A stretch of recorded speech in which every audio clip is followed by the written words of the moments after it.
El siguiente debate vamos a hablar de la reforma, ¿no? Y lo va a moderar Pau Hortal, que es patrón y vicepresidente de la Fundación Ergon, como todos sabéis, y llamo a los jugadores para esta mesa, como tenemos a Rafael Domènech, que es responsable de análisis económico del BBVA, Valeriano Gómez, abogado y exministro de Trabajo e Inmigración durante 2010-2011, y a Íñigo Sagardoy, presidente de Sagardoy Abogados, y tenemos también en remoto a Esther Sánchez, miembro de la Fundación Ergon y experta en relaciones laborales. Bienvenidos, estáis en vuestra casa y primero voy a pedir también nuevamente a Carite. Habéis visto antes que salían en tiempo simultáneamente algunos de los datos de la intervención de los asistentes tanto en la sala como en remoto. Lo vamos a volver a hacer. Entonces, Carite, si te parece, toma la iniciativa para provocarnos con nuevas preguntas y contarnos cómo lo tenemos que hacer, aunque ya lo contaste, pero nos lo recuerdas.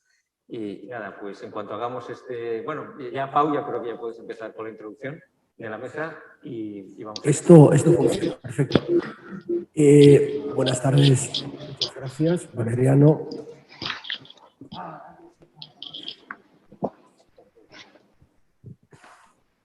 Nunca he sido muy eficiente yo en esto de la tecnología. Muchas gracias, Valeriano. Gracias, Íñigo. Muchas gracias a todos por estar aquí. Esther, estás también conectada. ¿Qué tal? Buenos días. Bueno, buenas tardes. Bueno, vamos a ver. Yo voy a hacer una pequeña introducción, evidentemente porque yo no soy abogado, no me he dedicado nunca al derecho, he tenido una vía profesional muy diferente, quizás era mucho más coherente que uno de vosotros coordinase el debate, pero bueno, voy a hacer una pequeña introducción, simplemente, y a mí me sorprenden algunas cosas. Por ejemplo, me sorprende que el gobierno, y lamentablemente también os anuncio que Javier, el secretario de Estado, por cuestiones personales no va a poder acompañarnos hoy, pero yo iba a hacer exactamente la misma introducción que os haré contando con su presencia, ¿no? Parece que el gobierno está planteando elementos de reforma en donde volvemos a lo mismo, ¿no? Volvemos a hablar de la contratación, volvemos a hablar del despido, volvemos a hablar de la negociación colectiva, cuando el futuro del trabajo pasa por lo que hemos visto aquí, por enfocar problemas como la longevidad, por enfocar problemas como la relación entre formación, aprendizaje y empleabilidad, pasa por analizar todo el tema tecnológico, todo el impacto de la tecnología, etcétera, etcétera. Es decir, ¿vamos bien?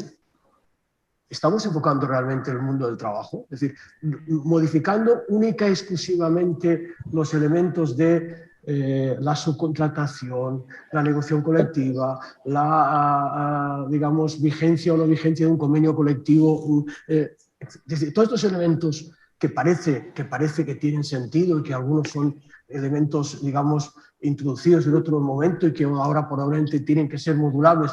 Pero estos son realmente los elementos absolutamente necesarios que necesitamos en nuestra legislación laboral para realmente adaptarnos a esa nueva dinámica de cambio en la que estamos viviendo.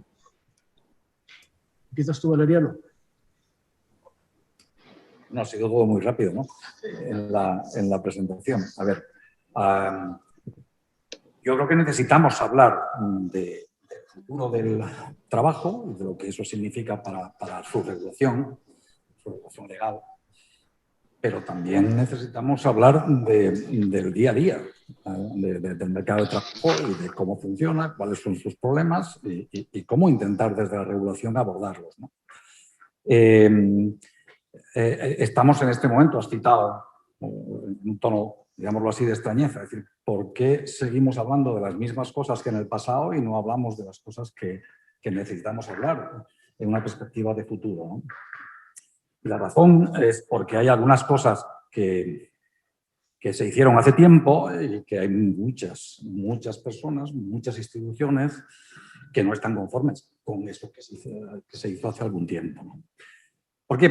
Porque la regulación legal no afecta solo a un mercado, el de trabajo, ¿no? Afecta a instituciones y afecta a personas. Y el mercado de trabajo no es solo un mercado de una mercancía, es también una institución social, ¿no? Así que cuando hablemos de regulación,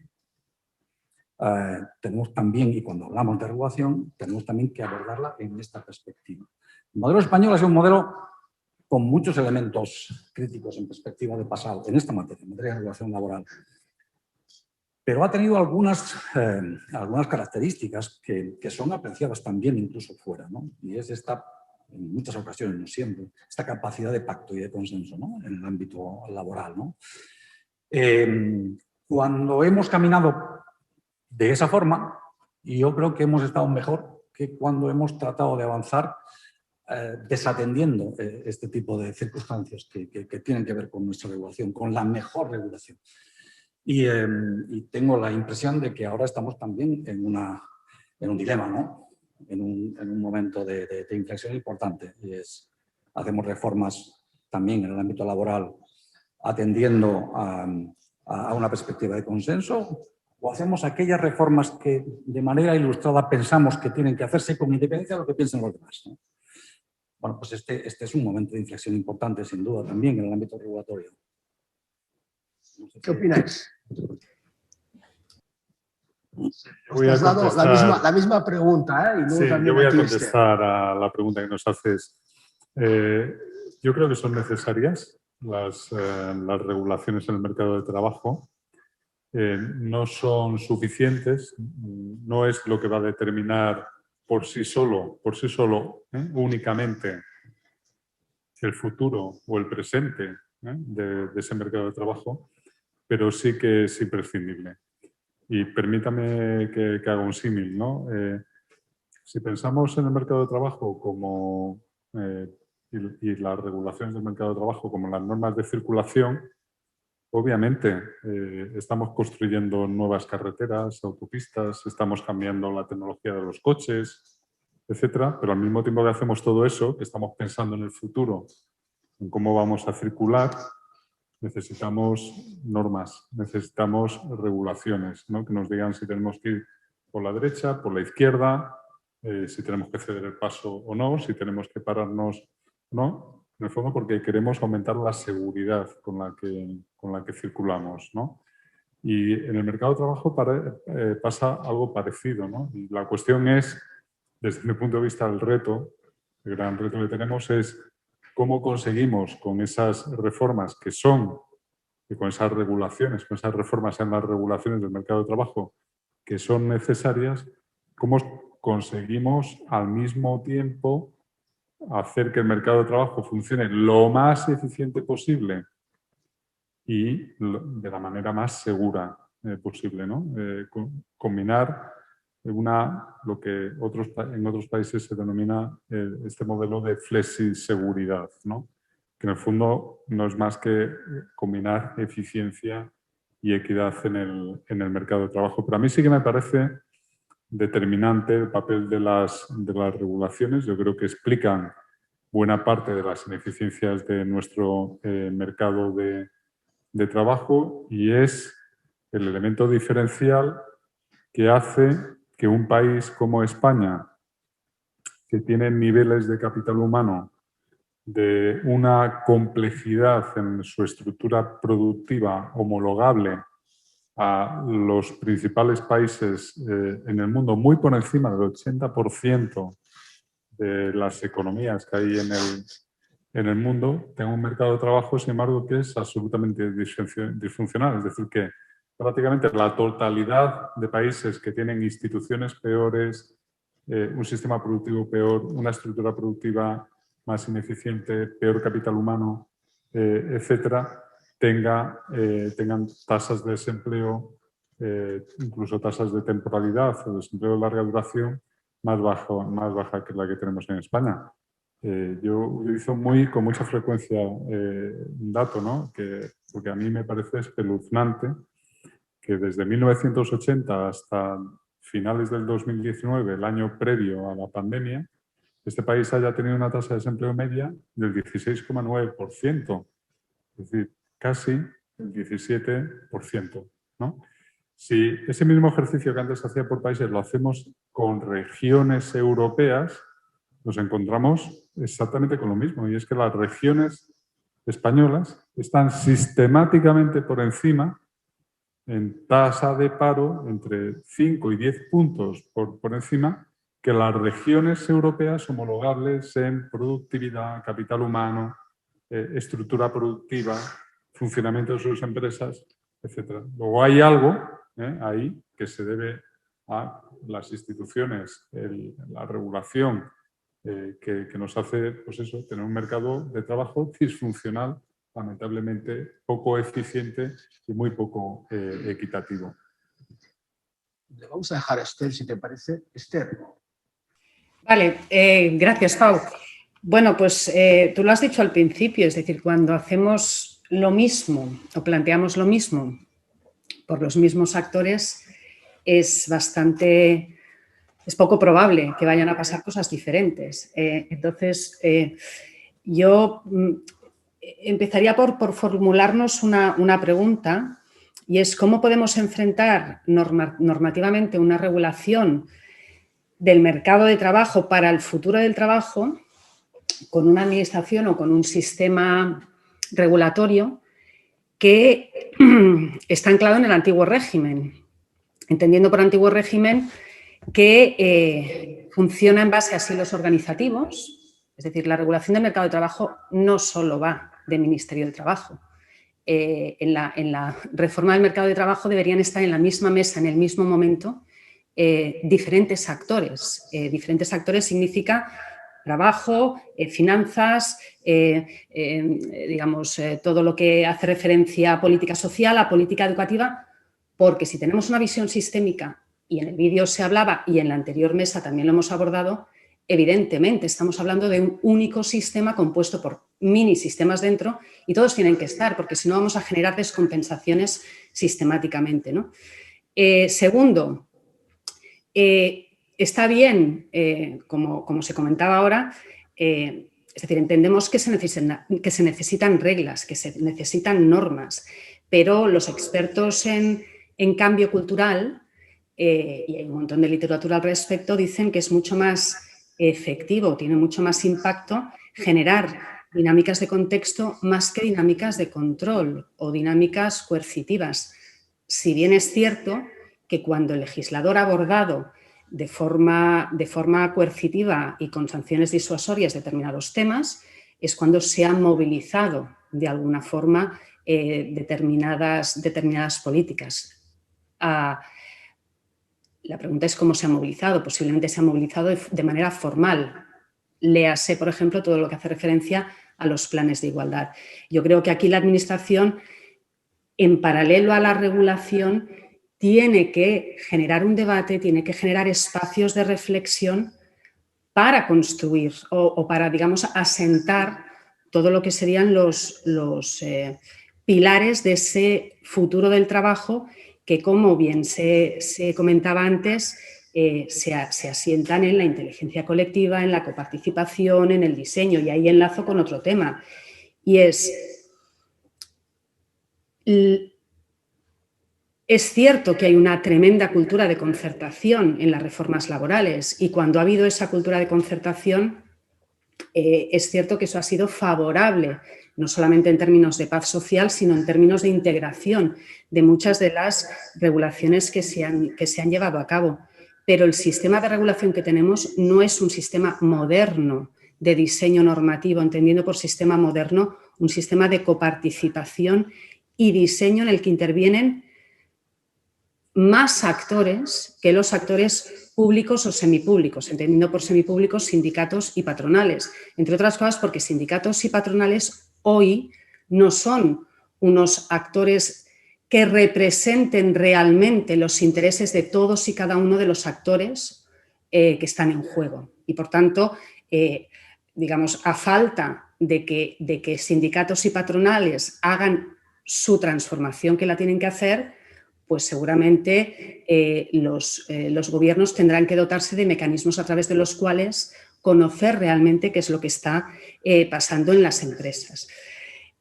Otro elemento, y voy acabando, los posicionamientos binarios, es decir, las reformas laborales están marcadas por esa dinámica polarizante de reforma contra reforma, los de derechas con los de izquierdas, los buenos con los malos, los empresarios explotadores y los trabajadores explotados. Y esto no es así, es decir, que la realidad es muchísimo más rica, afortunadamente, es muchísimo más compleja y o abandonamos esa dinámica polarizante o esa dinámica también de víctima perpetrador, que incluso se aflora en exposiciones de motivos, es decir, si uno lee la exposición de motivos de la reforma, de la normativa en materia de teletrabajo, ahí aparece. O superamos eso o realmente va a ser muy complicado que podamos evolucionar y que podamos generar una normativa muchísimo más innovadora y que obedezca a la pluralidad que también comentabais ahora de realidades que subyacen al mercado de trabajo. Creo que el problema de la negociación colectiva, ya que lo abordabas antes o lo apuntabas antes, Pau, de articular ley y negociación colectiva, no es el problema. El problema es hasta qué punto la negociación colectiva está asumiendo el rol normativo que debería asumir para para matizar el carácter estandarizado del Estatuto de los Trabajadores y adaptarlo a las realidades sectoriales y a las realidades de las organizaciones que se integran en cada uno de los sectores. Y salvo algunos convenios colectivos, la mayor parte de la negociación colectiva no está abordando este papel o no está adoptando ese rol transformador y ese rol innovador, con lo cual se limita o simplemente a reproducir lo que ya está establecido por la ley o bien a mejorar meramente aspectos cuantitativos, pero no a contribuir a lo que comentaba antes de generar entornos de contexto desde los que las empresas con los trabajadores podamos realmente dotarnos de un sistema mucho más competitivo. Diego.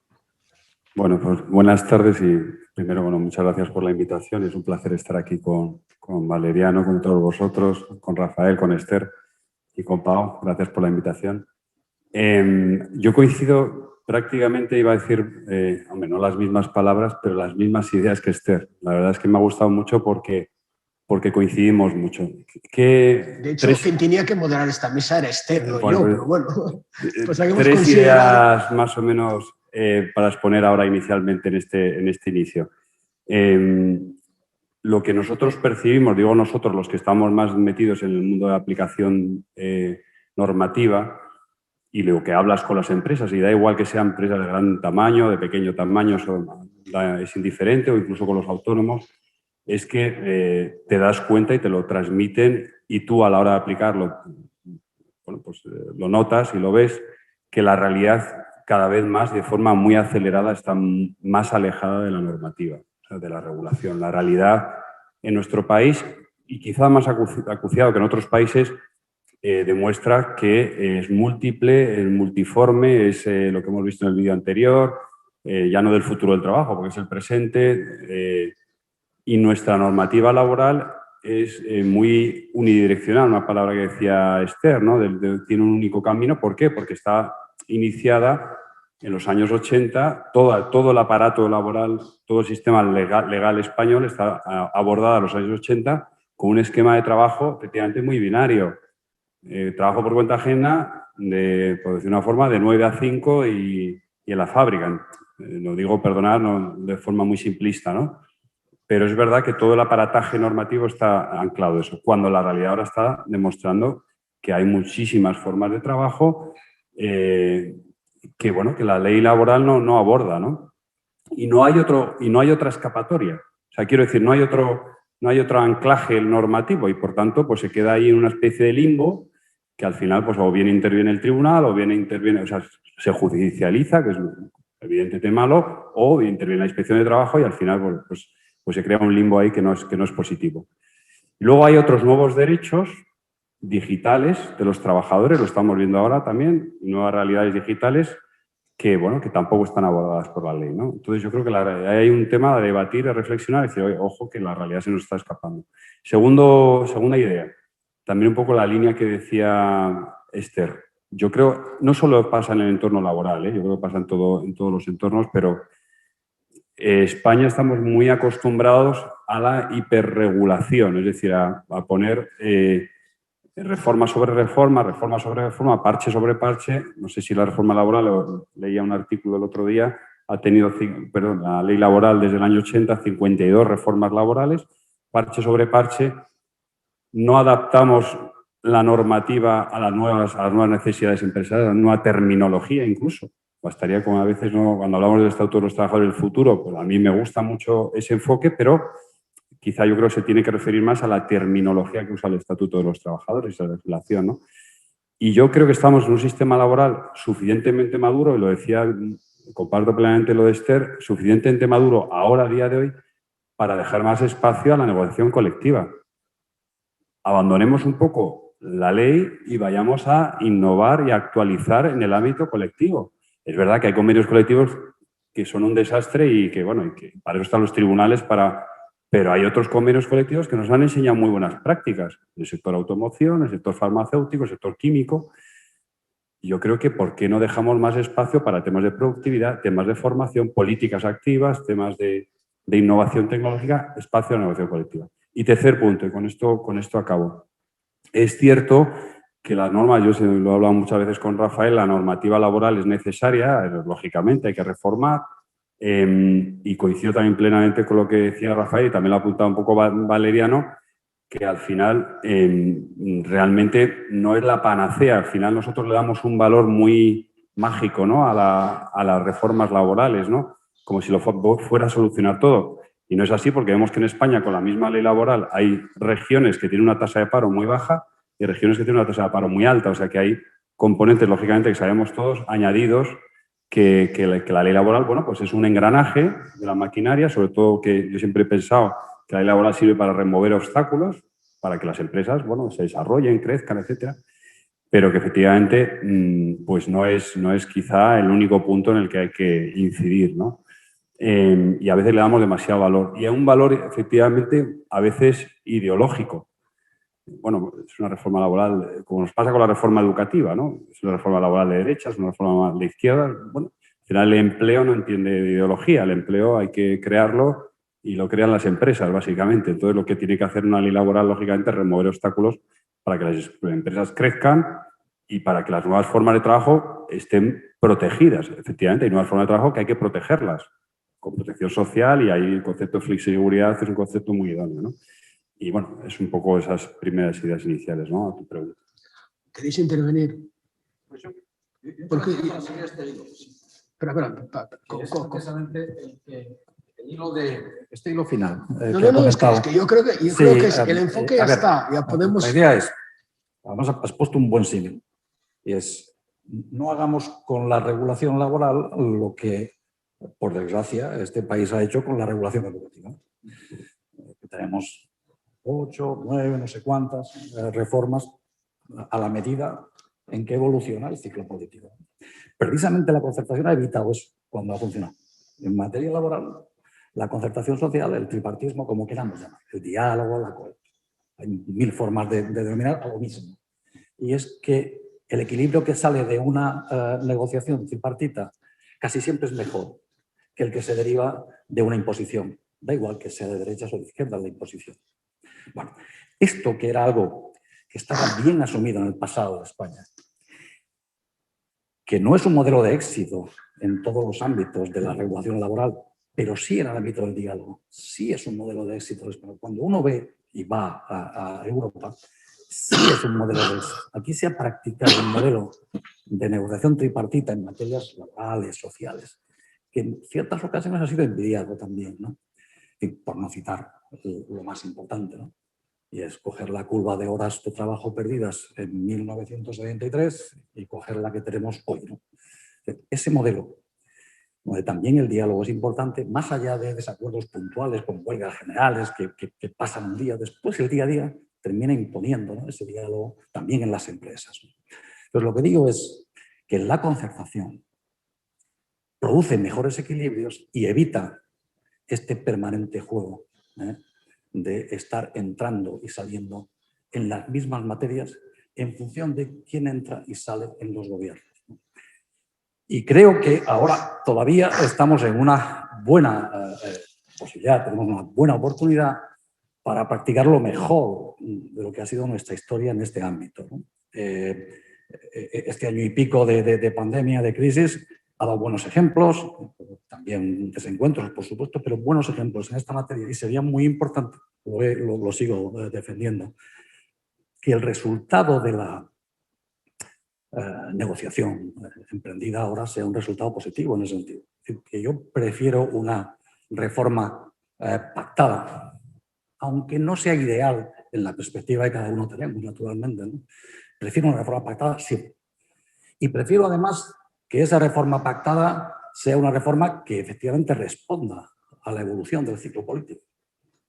Porque somos una democracia.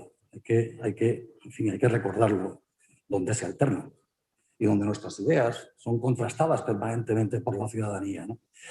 Pero precisamente para eso sirve la concertación, para modular esa entrada y salida permanente en los mismos problemas, seguramente con las mismas recetas, para buscar y encontrar, si es posible, nuevos equilibrios, porque en la negociación se obtienen equilibrios, a veces son nuevos incluso, ¿no? Quería recordar este asunto. Yo creo que yo soy un firme partidario de que se negocie y de que se acuerde. Y solo se acuerda si hay voluntad de acordar. El diálogo siempre es ese, y la negociación siempre es esa. Creo que el peor ejemplo posible es el del gobierno recién tomada posesión en el año 2012 respecto a la reforma laboral. En esta idea que estoy yo sugiriendo es el mejor ejemplo a contraponer. Oiga, o sea, 5 semanas después de tomar posesión, pone usted encima de la mesa una reforma entera, ¿eh? En 5 semanas después de tomar posesión, sin ni siquiera intentar el mal mismo espacio para el diálogo, sin ni siquiera intentarlo. No, es que lo intenté, estuve 6 meses, estuve 8 meses, hablamos, no encontramos, y hay que trabajar y hay que hacer cosas. Como decía alguien ahí, hay que producir, hacer que ocurran cosas, ¿no? Bien, pero sin ni siquiera intentarlo, ¿no será esa una forma de reiterar lo mismo? De reiterar ese ciclo permanente de entrada y salida a medida en que el gobierno cambia, ¿no? Bien, sobre esa base, digamos, de priorizar la concertación, ¿no? Hay elementos, sin duda, muy importantes, ¿no? Yo creo que el principal elemento es, hay una tradición de abordaje en la política laboral española de los grandes problemas a los que nos enfrentamos. Uno de ellos es la dualidad laboral. Tú has citado en tu introducción los temas vinculados al envejecimiento, por supuesto, ¿no? Esa forma de abordaje es tratar de reducir también las distancias entre la forma en que se contrata y se trabaja de manera temporal, etcétera, y la forma en que se trabaja de manera indefinida, fija, en la medida en que podamos hablar de contratación o de trabajo fijo en un mundo como el que tenemos hoy, ¿no? Pero esa forma de abordarlo es precisamente la clave, en mi opinión. La clave es, oiga, tenemos posibilidad de acercamiento entre unos y otros, entre el trabajo temporal y indefinido. Pues yo creo que sí, todavía hay una enorme brecha entre la forma en que regulamos esas cosas, ¿no? No digo yo que la regulación sea muy importante y sea la clave en estos temas, pero sí es importante. Para contradecir algo de lo que decía Esther, ¿no? A veces la regulación laboral también responde a lo que es la dinámica empresarial, ¿no? Y la dinámica de los negocios, de los mercados, del ciclo productivo, etc. Tenemos una figura hoy muy discutida, que es el contrato fijo discontinuo. Ese contrato solo existe en la forma en que está en nuestro país. Y porque tenemos además una situación que la justifica. Y una petición expresa se produjo a mediados de los años 60 a las autoridades laborales de la época, y es, oiga, necesito tener una cierta garantía de aprovisionamiento de mano de obra estable a lo largo de un ciclo concreto del año. Y en la regulación actual esto no se me garantiza. Y además necesito que en la misma medida tengan algún elemento de protección cuando no están trabajando aquí en Baleares, ¿no? Porque este contrato existe así. Bien, después hemos hecho lo que hemos hecho con... Pero Pero la historia de los contratos, la historia de ciertas figuras institucionales, es también esta historia real, ¿no? Y en mi opinión, además, positiva. Es decir, la regulación termina planteando un esquema, oye, que ya lleva medio siglo, ¿no? Y que para muchos sigue siendo un esquema interesante. ¿No? Digamos, a plantear en el futuro. Oiga, vamos a intentar que esto funcione, seguramente con mucha más flexibilidad de la que la tiene en este momento, pero eso fue... a veces esa es la dinámica de la regulación. También responder a planteamientos que vienen del aparato productivo, de las propias empresas, y tratar de hacerlo en un marco que no sea estrictamente contradictorio, ¿no? Con el conjunto, ¿no? Con la regulación general.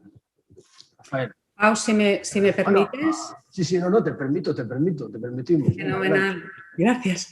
No, a ver, yo coincido plenamente en lo que comentaba Valeriano respecto del acuerdo. Es ejemplar, es decir, que es una dinámica absolutamente democrática y que además es uno de los pilares sobre los que se asientan los nuevos modelos organizativos, que parten de la base del colectivo. Es decir, en el vídeo también lo hemos visto, es continuamente hablar en primera persona del plural, nosotros, en lugar de yo imponer que lo sé todo, ¿no? O el conocimiento experto. No, pongamos en cuestión el conocimiento experto o las recetas de toda la vida. Me preocupa, simplemente como paréntesis, el que insistamos tanto en la necesidad de que nuestro modelo de relaciones laborales se asiente en el consenso y que lo tengamos que estar reivindicando y justificando constantemente, porque detrás posiblemente de esa reivindicación o de esa ponerlo en la mesa es que esto a lo mejor no pasa. Y es cierto que tú comentabas también, Valeriano, y es así, que en las dinámicas organizativas, como ocurre en otros ámbitos sociales, seguimos todavía muy instalados en el autoritarismo, etcétera. Es decir, que venimos de una historia, volviendo a lo sistémico, ¿no? En la que hemos heredado una serie de patrones a lo largo de generaciones, de inquisiciones, de monarquías absolutistas, de dictaduras, que eso marcan una cultura y marcan un carácter, ¿vale? Cierro ese hilo. En cualquier caso, la concertación exige un elevadísimo grado de responsabilidad por parte de los que se sientan en la mesa, en el sentido de compromiso, en el sentido de que estén dispuestos a que se les ponga en un compromiso y a que estén a la altura de esa concertación. Y eso exige que lleven a la mesa de concertación lo que realmente importa, lo que realmente es necesario y que lleven, además, diferentes miradas y conocimientos y perspectivas para que el debate sea un debate en profundidad y un debate rico y con diferentes capas. ¿Y qué es lo que ocurre en la mesa de negociación? Cuanto menos es lo que se traslada a los medios de comunicación.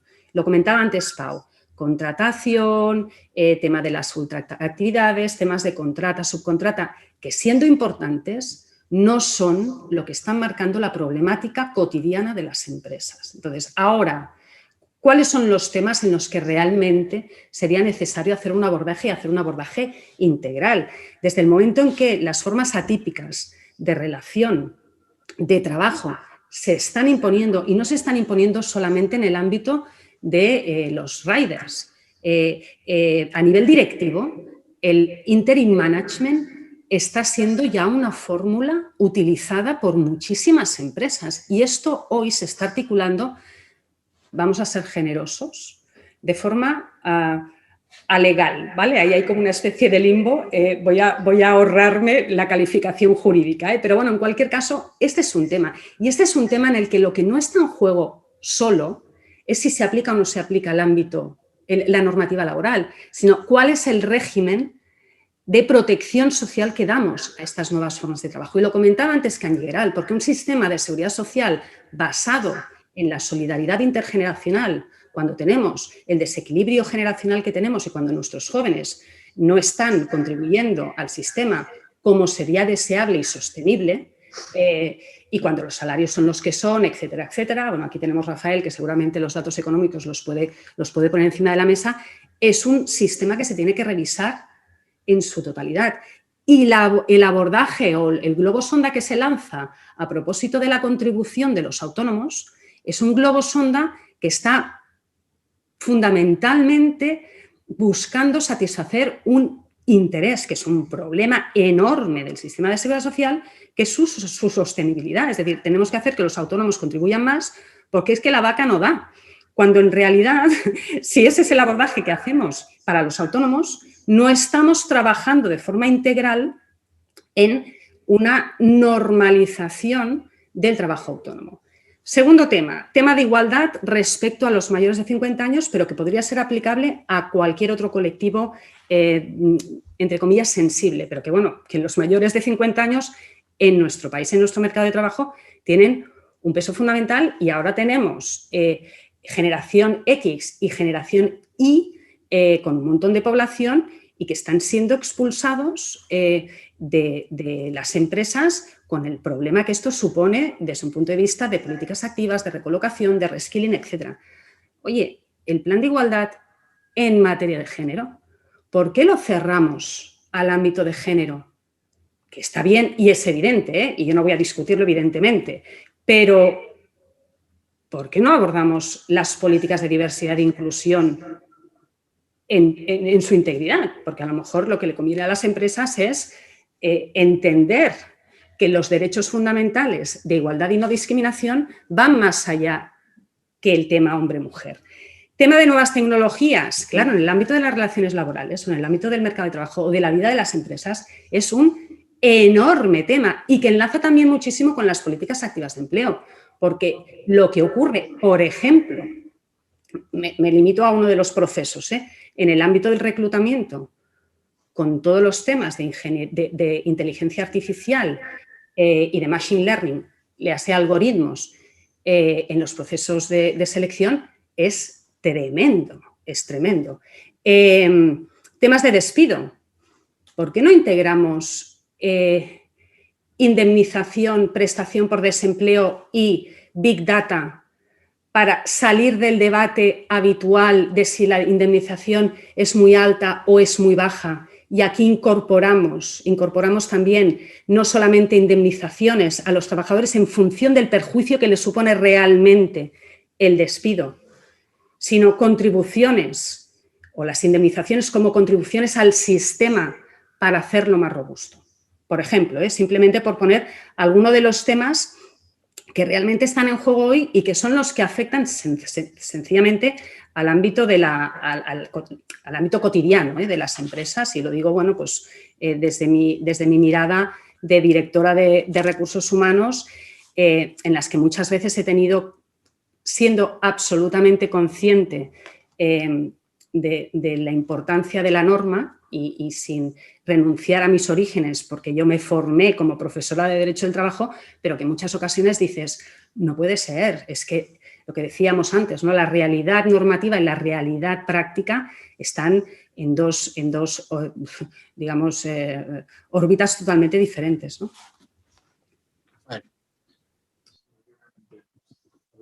Yo puedo estar de acuerdo en líneas generales con la argumentación de Valeriano, pero sí que me gustaría matizar a algún punto en el que puedo discrepar, ¿no? Él ha dicho algo que a mí me parece muy taxativo, es decir, siempre voy a preferir la concertación. Yo siempre a lo mejor no, depende del resultado, Valeriano. O sea, ¿por qué? Y voy al segundo punto. Porque a lo mejor, como decía Esther, hay un problema de representatividad y de responsabilidad por las partes que negocian. Y si eso no está bien resuelto, es posible que el resultado de la concertación no siempre nos lleve, no ya a lo ideal, sino ni siquiera a un second best, ¿sabes? Entonces yo, bueno, creo que hay que ser un poco cautos, ¿no? Ahí. Y la forma de entender también esa cautela es que, aunque sí que es cierto que ha sido un valor que ha tenido este país, ¿no? Durante 40 años tratar de concertar todos los aspectos relativos a la regulación laboral, la cuestión es que en la práctica los resultados están ahí. Y en la práctica somos el país de Europa que si Grecia no hubiera tenido la crisis de deuda soberana, tendríamos la tasa de paro estructural más elevada, la tasa de temporalidad más elevada y la tasa de desempleo de larga duración más elevada. Luego no podemos ser especialmente autocomplacientes en los resultados que hemos obtenido de esa concertación laboral.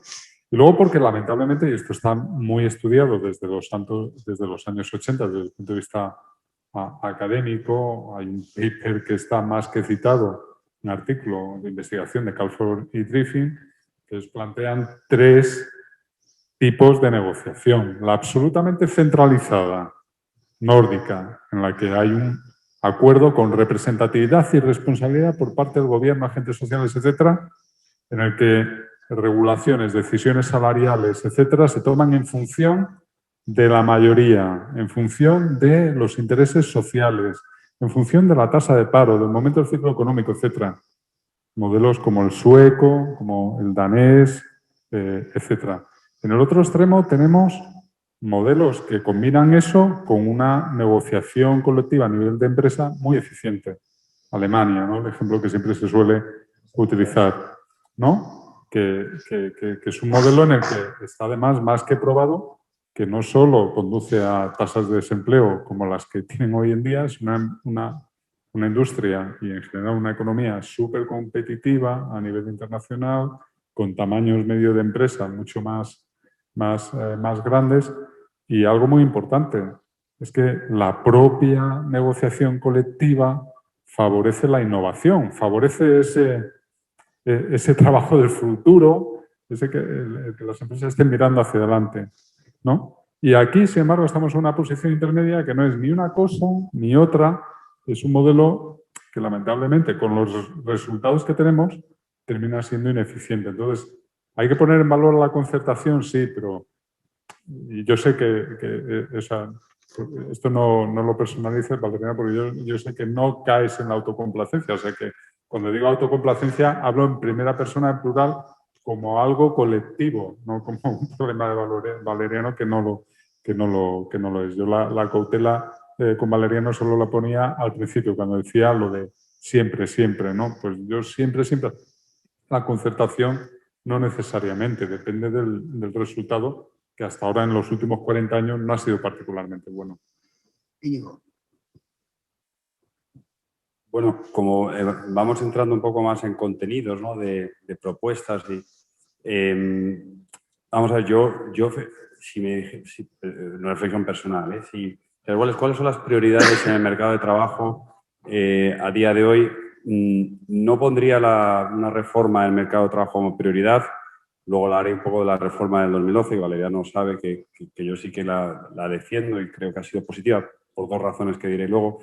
Pero quizá ahora yo creo que hay una prioridad que le damos poca importancia, se la habéis dado la mesa anterior, que es las políticas activas de empleo. O sea, yo si me dijeras cuál sería la prioridad número 1 del gobernante a día de hoy, sería un rediseño y una potenciación clara de las políticas activas de empleo. ¿Por qué?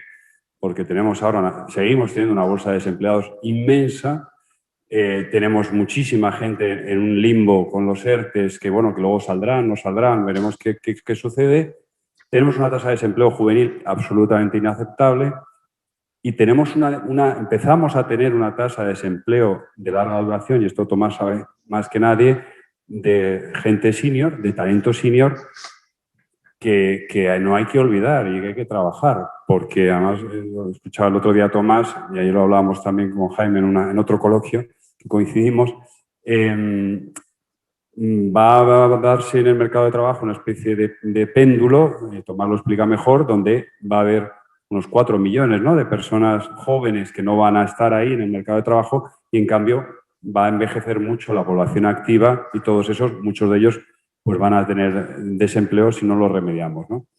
Y van a necesitar recualificación, por no utilizar el término tan manido de reskilling, ¿no?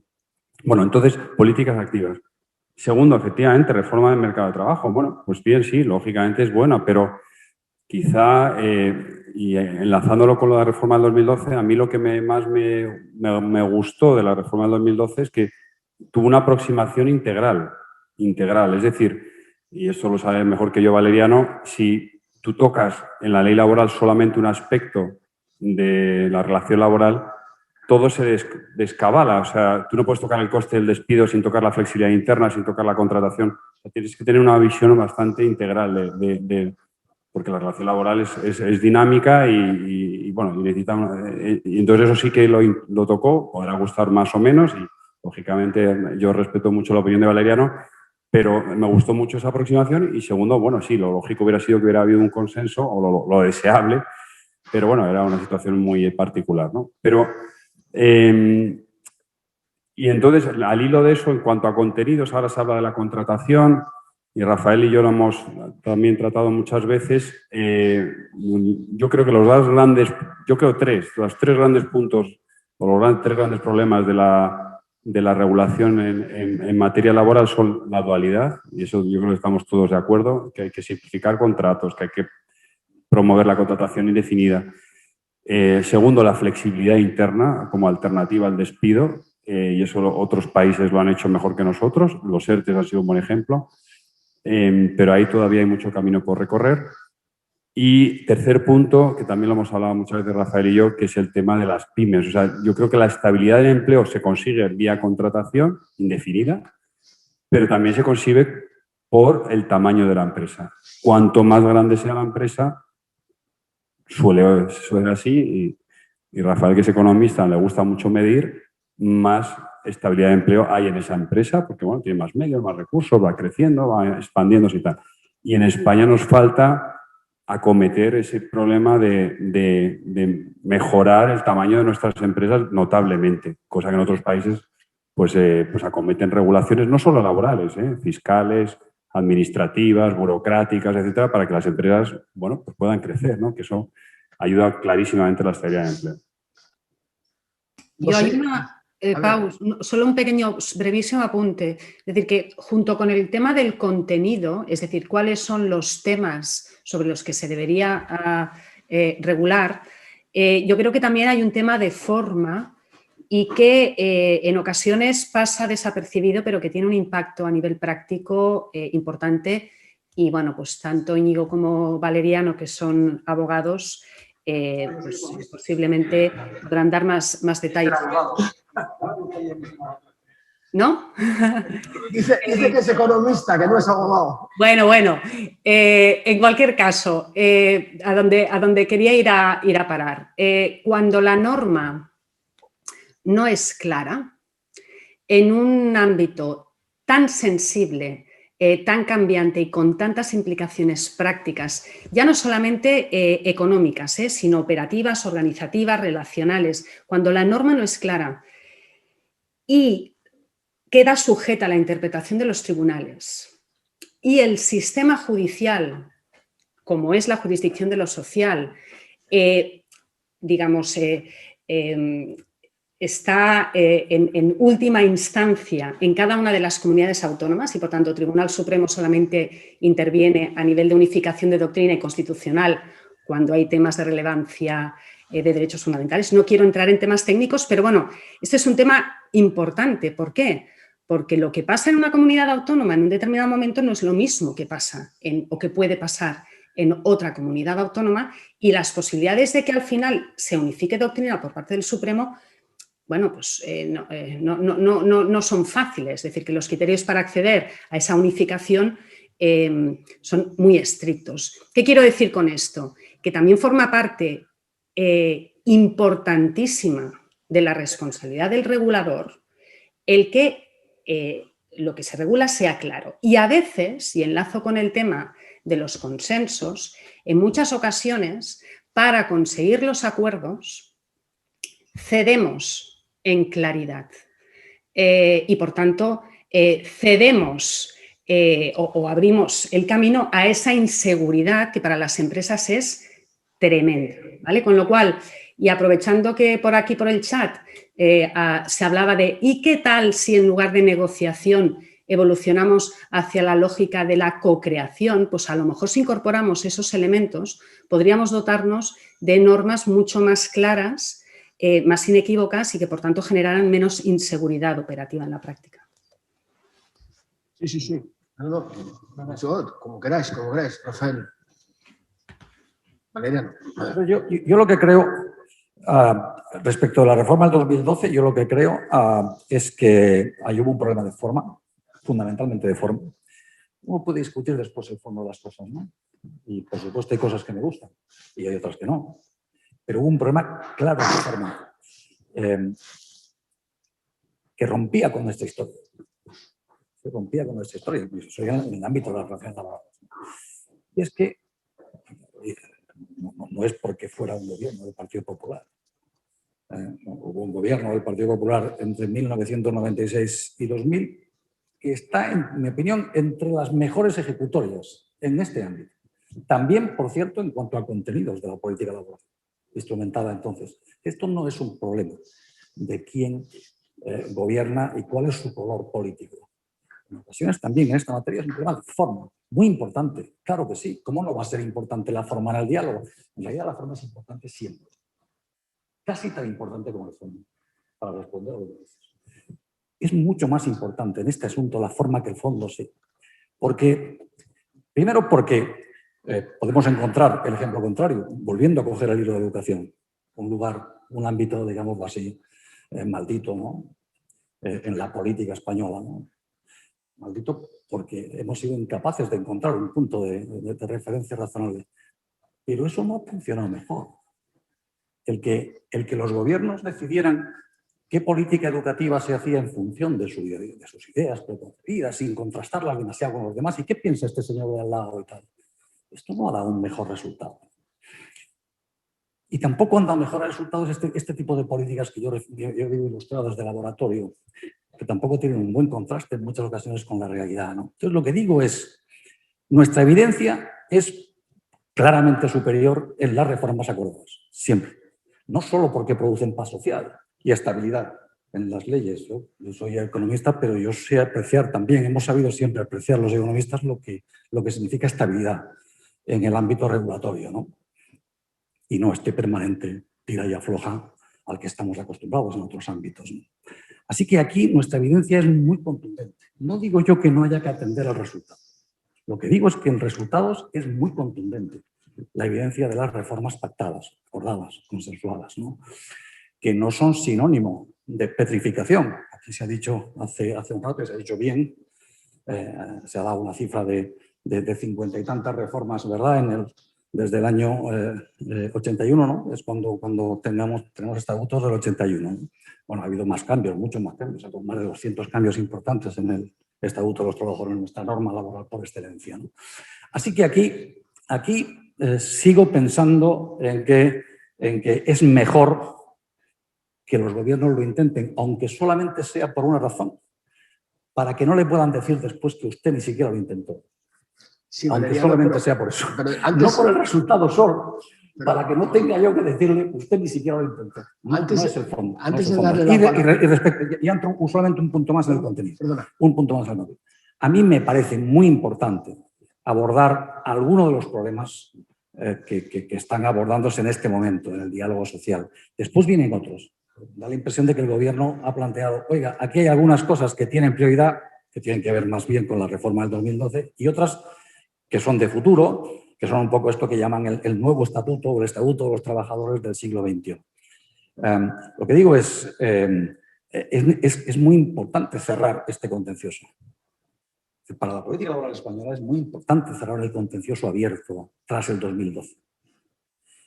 Y la única forma de cerrarlo no es con medidas unilaterales por parte del gobierno actual. La forma de cerrarlo es pactando y consensuando.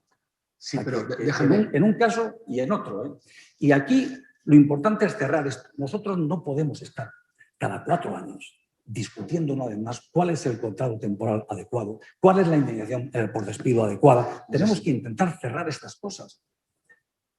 Más allá del resultado óptimo que a unos u a otros en función de nuestras ideas, nuestra forma de ver el mundo nos gustaría. No, a mí no me importa su forma de ver el mundo, lo que quiero es una regulación que vea el mundo de acuerdo con cómo lo ven los demás y que trace un territorio de consenso que le permita a todos y cada uno de ellos estar, unos trabajar y otros organizar el trabajo.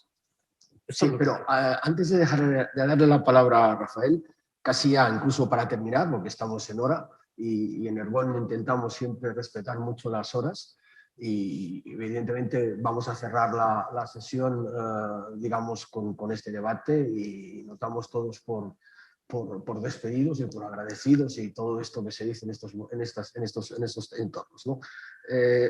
Yo quería entrar en el debate introduciendo tres cosas. Una, yo no he querido cuestionar en mi pregunta inicial la importancia de la negociación, de la concreación, etcétera, etcétera, pero sí la relevancia de los parámetros en los que esta negociación se formula. Es decir, yo lo que he cuestionado es que el gobierno, en lugar de plantear, digamos, en el escenario, digamos, problemas globales, conceptuales, etcétera, que son los realmente importantes, sigue planteando los mismos problemas con la falta de que luego no somos capaces de resolver o no tenemos claridad porque no tenemos eficiencia. Primera cuestión. Segunda cuestión.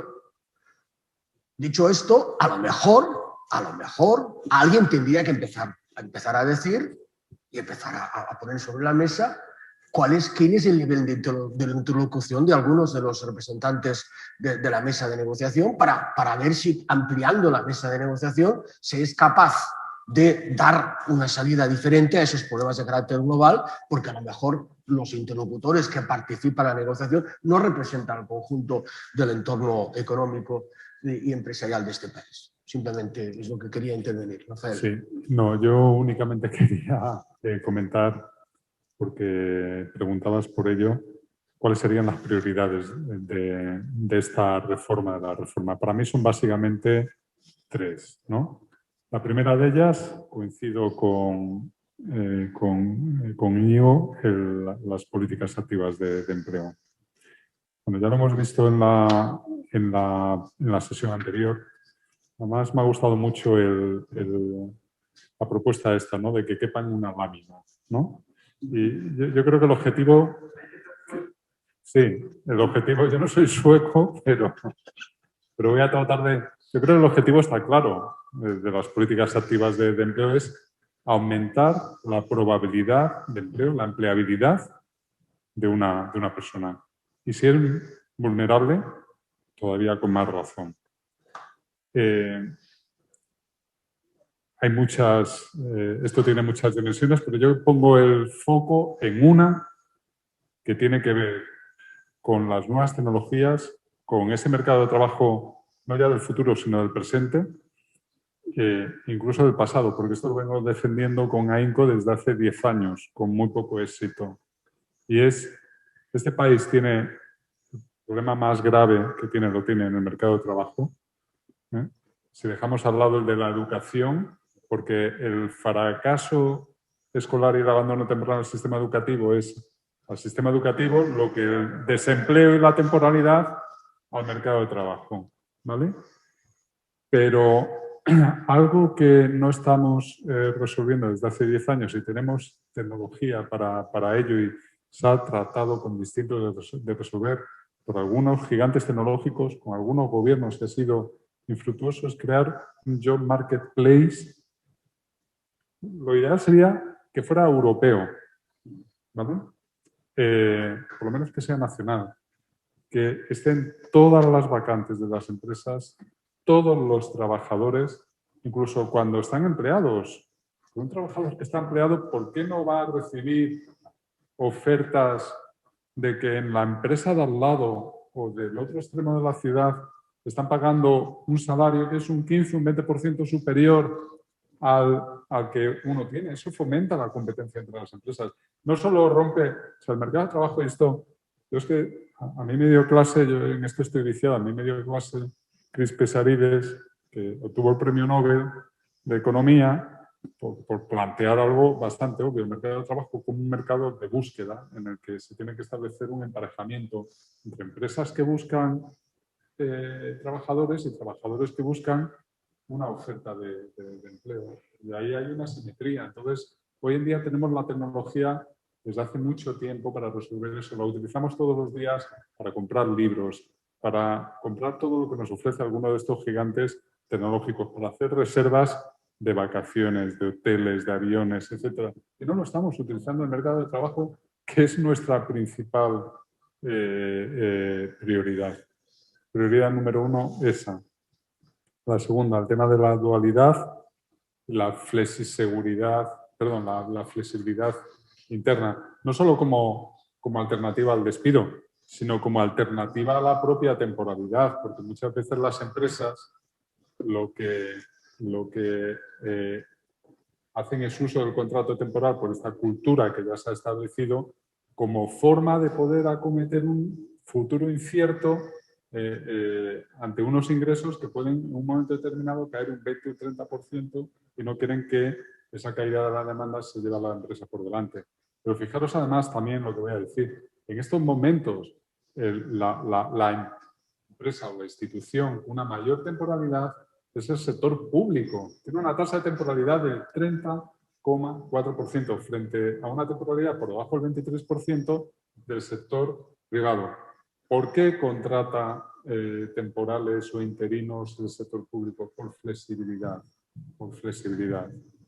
Fundamentalmente por eso, porque es la forma de atender necesidades muy puntuales en colegios, en universidades, en hospitales, en centros, fundamentalmente en sanidad y en educación. Y la tercera prioridad, lo ha comentado usted, y no tan puntuales. Sí, no, o sea, son puntuales son recurrentes dentro de un hospital o de la Consejería de Sanidad de una determinada comunidad autónoma. Son estructurales, pero son puntuales de un periodo en un ambulatorio, en un hospital, en un centro de especialidad, lo que sea, ¿no? Y la tercera, lo ha comentado Esther y también Íñigo, el tema de la seguridad jurídica. De la claridad. También fundamental, ¿no? Es decir, que si queremos romper con esa cultura de la temporalidad, la seguridad jurídica tiene que ser un must. Oye, pues si os parece, lo dejamos aquí. Muchas gracias a todos y nos vemos en un próximo evento de la Fundación. Simplemente queremos dar las gracias a nuestros partners y colaboradores que están en este momento reflejados sin los cuales no seríamos capaces de hacer todo lo que intentamos hacer, y nos vemos en otra ocasión. Muchas gracias.